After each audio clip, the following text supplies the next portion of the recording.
Hello everyone. So a very warm welcome to all those who are watching this video and channel. So बच्चों आज मैं class 8 के लिए सब natural phenomena पर वीडियो बना रही हूँ।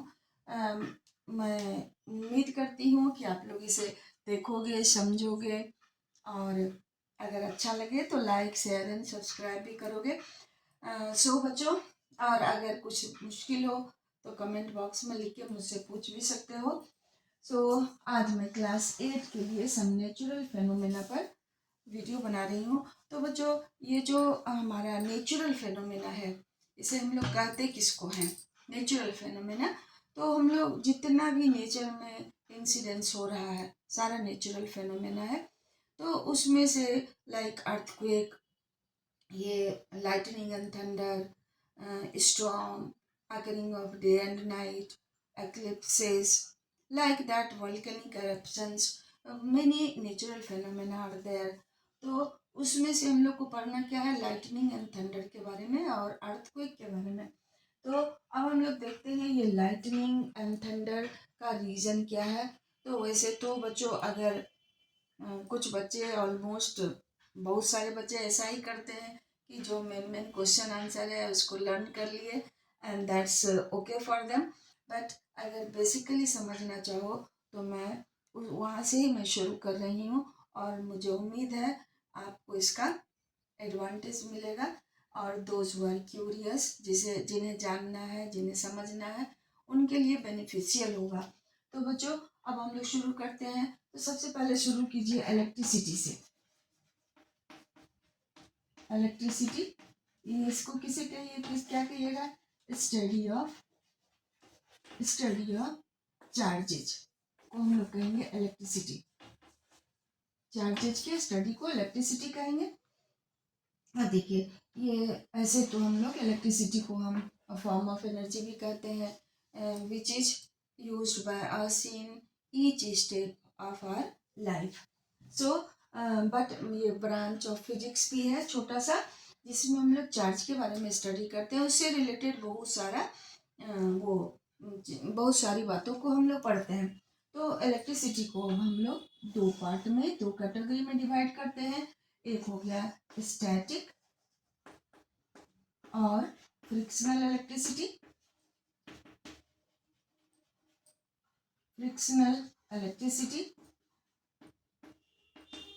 और दूसरा होता है करंट इलेक्ट्रिसिटी।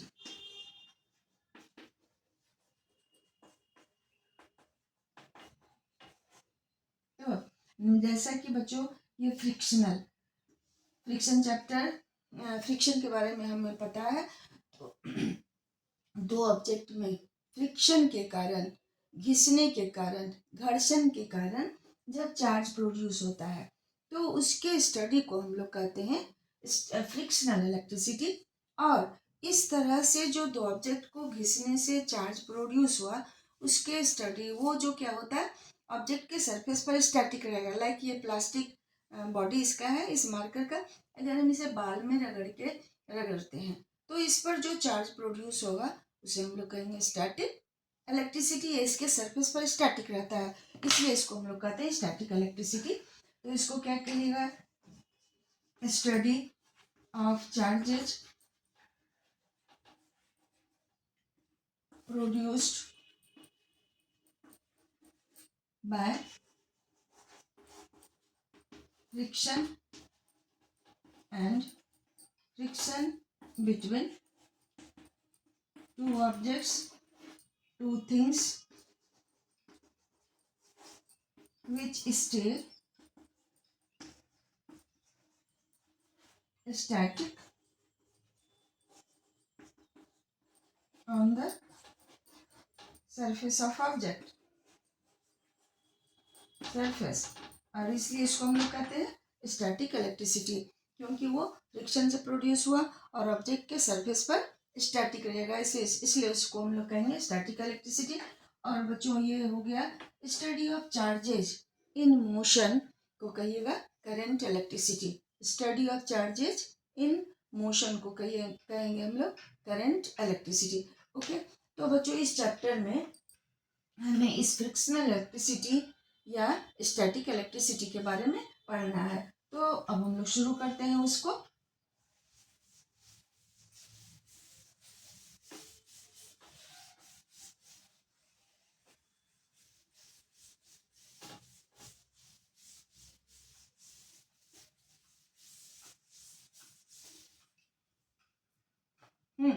तो ये स्टैटिक इलेक्ट्रिसिटी के बारे में पढ़ने से पहले चिल्ड्रन अब हम लोग थोड़ा सा एटम के बारे में रिकॉल कर लेते हैं और उसके बाद हम लोग मेन टॉपिक के बारे में पढ़ेंगे। तो क्या कहिएगा, एन एटम कंसिस्ट ऑफ क्या क्या करता है, electrons -1.6 into 10⁻⁻19 coulomb charge. Second, proton 1.6 into 10⁻⁻19 coulomb charge. And third one, neutron, no charge. ठीक है, तो इस तरह से एक एटम में क्या क्या होगा, इलेक्ट्रॉन, प्रोटॉन एंड न्यूट्रॉन। और वो इलेक्ट्रॉन पर जितना चार्ज होता है उतना ही प्रोटॉन पर होता है, लेकिन उसका क्या होगा, नेचर ऑपोजिट होगा। अब बच्चों, एक एटम तो पता है आपको, बिल्डिंग ब्लॉक ऑफ एलिमेंट है, मैटर है।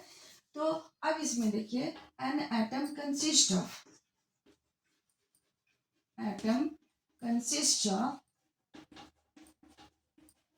इक्वल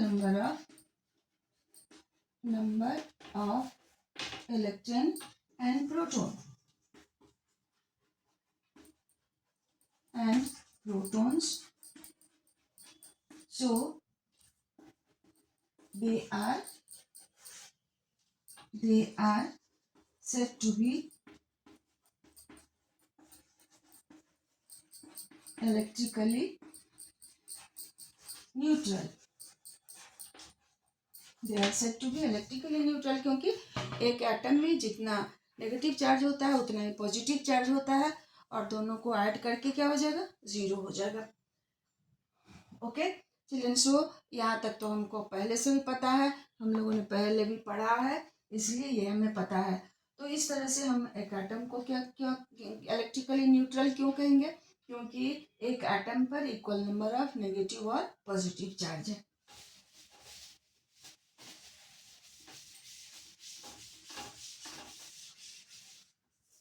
अब देखिए, nucleus of atom consist of neutrons and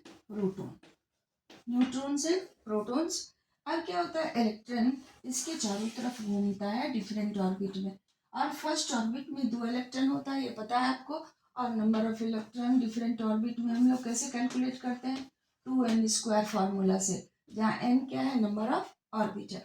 तो पहले ऑर्बिट में 2 इलेक्ट्रॉन होगा, दूसरे में मैक्सिमम 8 इलेक्ट्रॉन रह सकता है।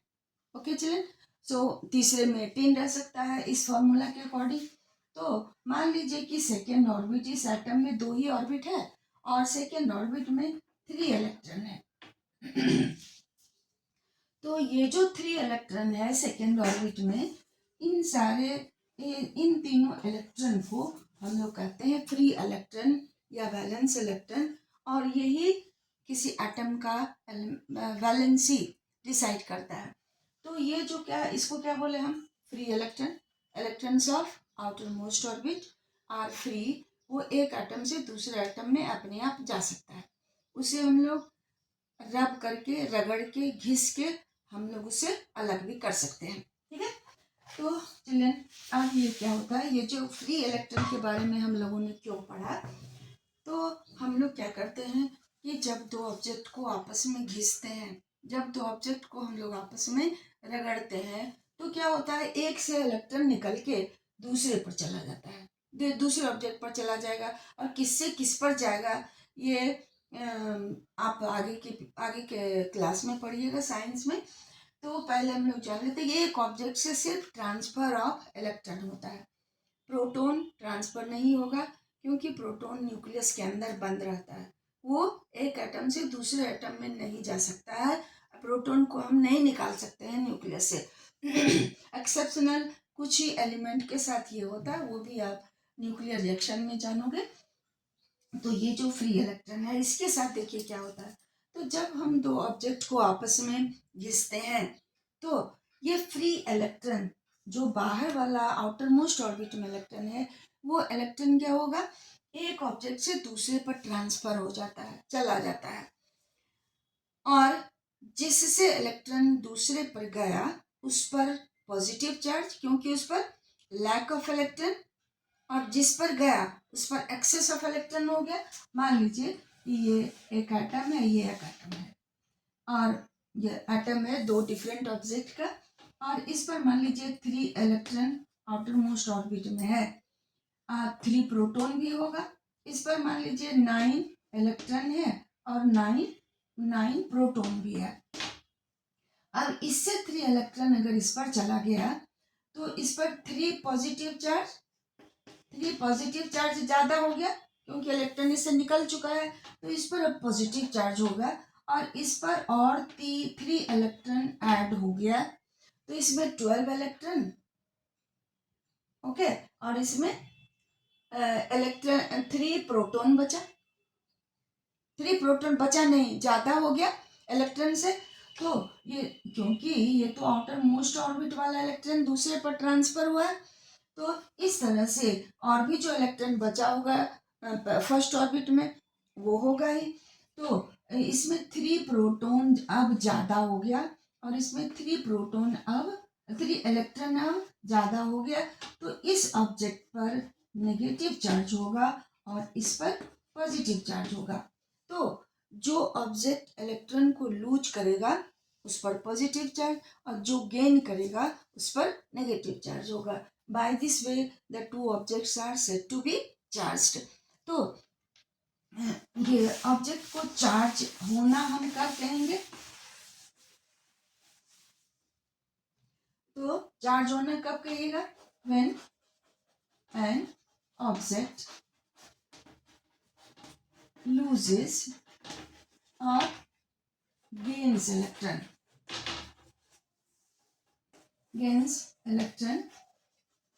then they are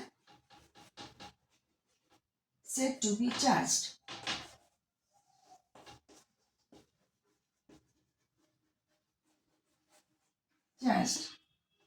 The object which loses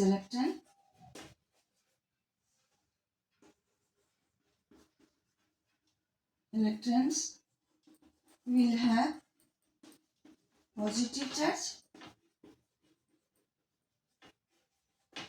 and the object which gains electron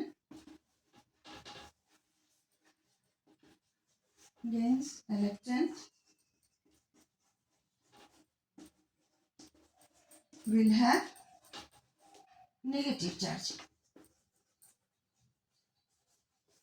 So, due to the unequal distribution of charges, both the object one will be charged, and the object who will gain electron will have negative charge, and the object who will lose electron will have positive charge. So, both the objects will be charged. The object who will lose electron will have positive charge, and the object which gains electron will have negative charge. So by this way the two objects will be charged. बच्चों I think कि ये आसान ही होगा, आप लोगों ने पहले भी पढ़ा होगा और इस तरह से आप लोग समझ भी गए होंगे।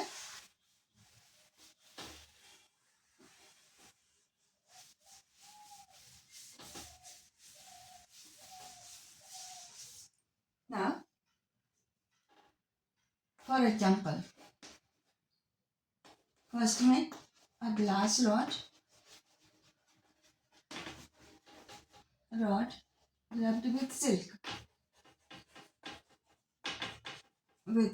silk.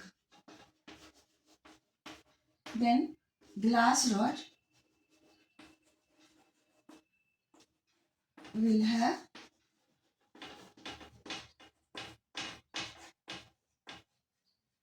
positive charge and silk will have negative charge. Okay. Now, second example, ebonite rod. Ebonite rod rubbed with wool or cat's fur. ये ebonite rod rubbed with wool or cat's fur. Then ebonite is a substance like black color plastic like thing. तो ये used to make the cover the handle of pressure cooker or cooking utensil. तो ebonite rod को rubbed with wool wool से हम लोग rub करेंगे, घिसेंगे. तो ebonite rod will acquire negative charge and wool will acquire positive charge. Wool will acquire positive charge. So, children, ये two pair of things हम लोग जाने. क्या क्या? ग्लास रॉड को सिल्क से रगड़िएगा तो क्या होगा? ebonite रॉड को हम वो क्या कहते हैं, ऊल से या कैट्स फर से घिसेंगे तो क्या होगा? दोनों पर चार्ज प्रोड्यूस हो जाएगा और इस तरह से दोनों ऑब्जेक्ट चार्ज हो जाएगा. और ये बात हम लोग इंसुलेटर के केस में मेनली देखेंगे. ग्लास और सिल्क इंसुलेटर है, ebonite रॉड और ऊल इंसुलेटर है. तो इसमें क्या होगा? चार्ज का, इलेक्ट्रॉन का ट्रांसफर होगा, प्रोटॉन का ट्रांसफर नहीं होगा. इलेक्ट्रॉन के ही ट्रांसफर से प्रोटॉन का नंबर ज़्यादा या कम होगा और object will get charged. Okay. So इस तरह से चार्ज, किसी ऑब्जेक्ट पर चार्ज को हम ना बना सकते हैं ना तो डिस्ट्रॉय कर सकते हैं बच्चों. सिर्फ ये एक ऑब्जेक्ट से दूसरे ऑब्जेक्ट पर ट्रांसफर होता है और इस तरह से ऑब्जेक्ट्स गेट चार्ज्ड. ठीक है. तो अब एक थोड़ा छोटा सा और टॉपिक हम लोग देख लेते हैं. Mutual behaviour of charges.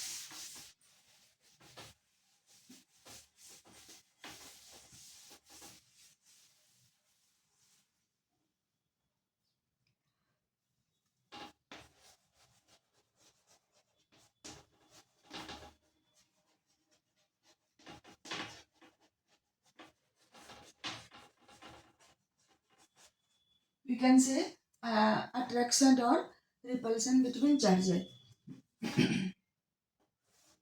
तो इसमें क्या होता है? Like charges repel each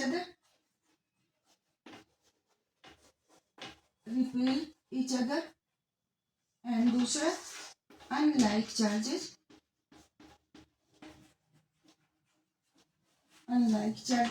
attract each other.